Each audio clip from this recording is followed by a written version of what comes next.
Hi guys, welcome back to Kit Car Director and MK Sportscars. October, Saturday afternoon.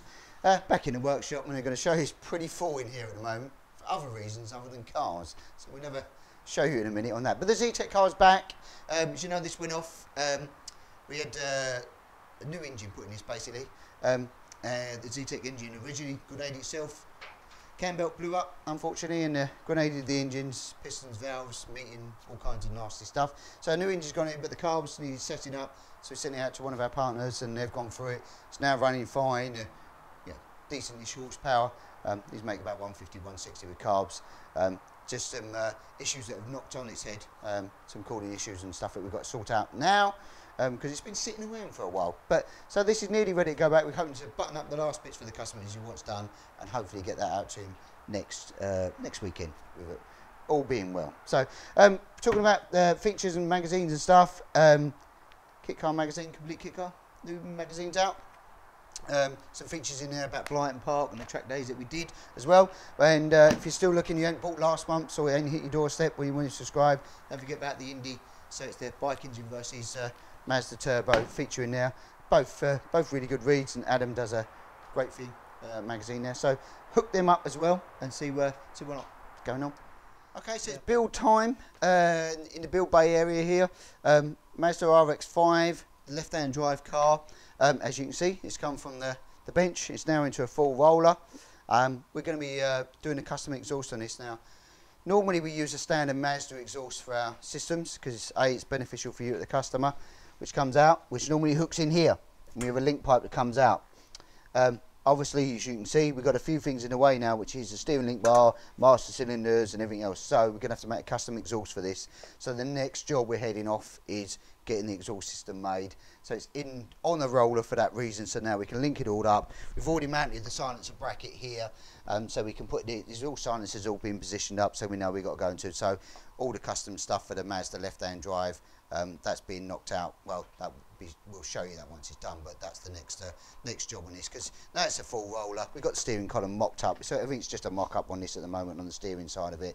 That's going to be sorted out, but the rest of it's in, the whole rear end's in, etc. as well. So that's making good progress, ticking along quite nicely. It's just the left-hand drive exhaust system we need to sort out. So then we're on with Rich's car.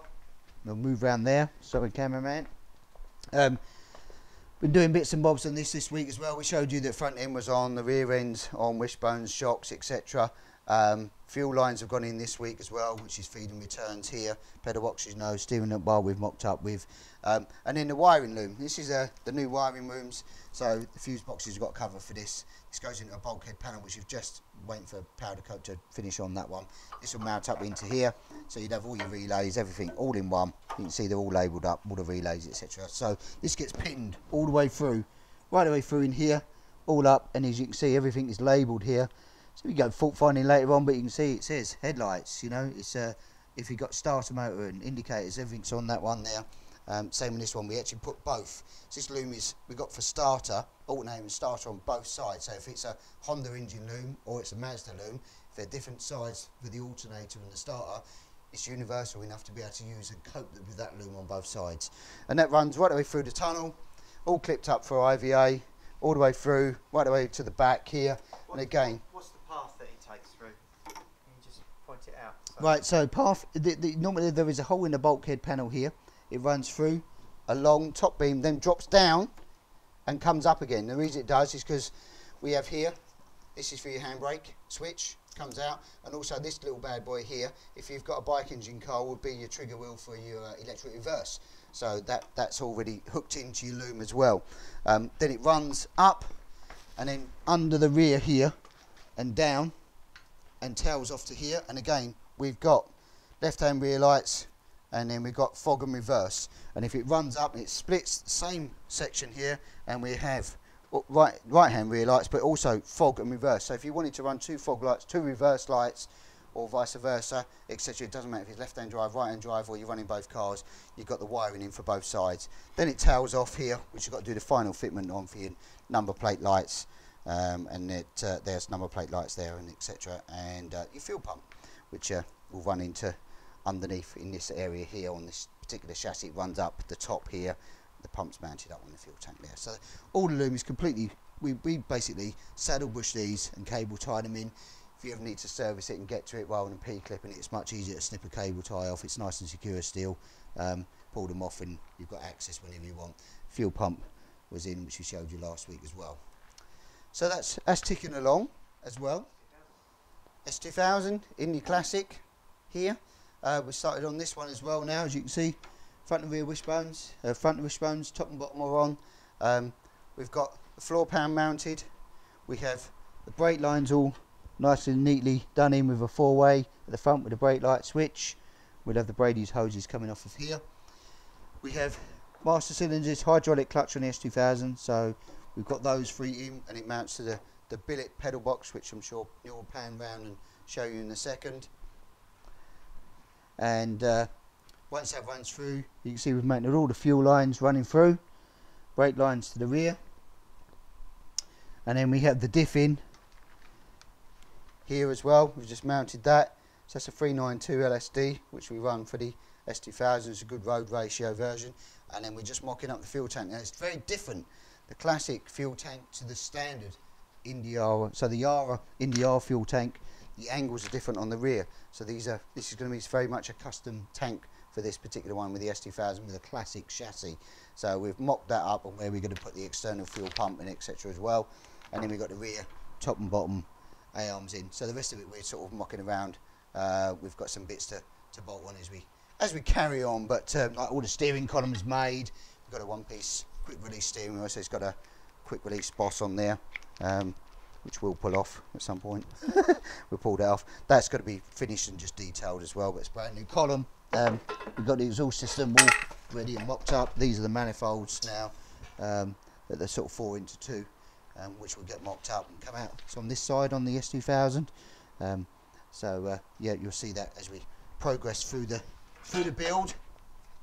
Put those parts under there, tucked up out of the way, ready to be installed. So yeah, that's started progress. Then it'll be bulkhead panel. Both of these cars will run Omex 600 series ECUs and managements. We're tying that in with those, so it'll be very much the wiring loom is very much standalone to run all your auxiliary components, and then the engine loom will be its own harness as well, and you'll see that develop over both of these builds. Just makes life a lot easier as well, and it is very much plug and play then, which is I know you guys are shouting out for that all the time, so that's what we're trying to develop for you. Right, MK Indy Classic R1 5EY engine, which we've been tinkering with. We showed you last week the old Bluetooth indicators on the steering wheel. The steering column's now gone in for its final fit here now, so it's a one-piece column. The digidash has been fitted in. This, excuse me, this is very temporary in here because Max is going to be making his own new dashboard, but it's all wired in and working now. So we've actually got both of them working. So you've still got the standard R1 clocks and the digidash, but obviously that's just a plug to disconnect underneath. And if he wanted to go back to that, then he could, if he really wanted to. You can get the diagnostics through that. Yeah, but you can diagnose through that as well. Yeah, so if you wanted error codes and you was any problems, you could plug that in as a error code finder at the end of the day as well. So it's very easy if you make it accessible.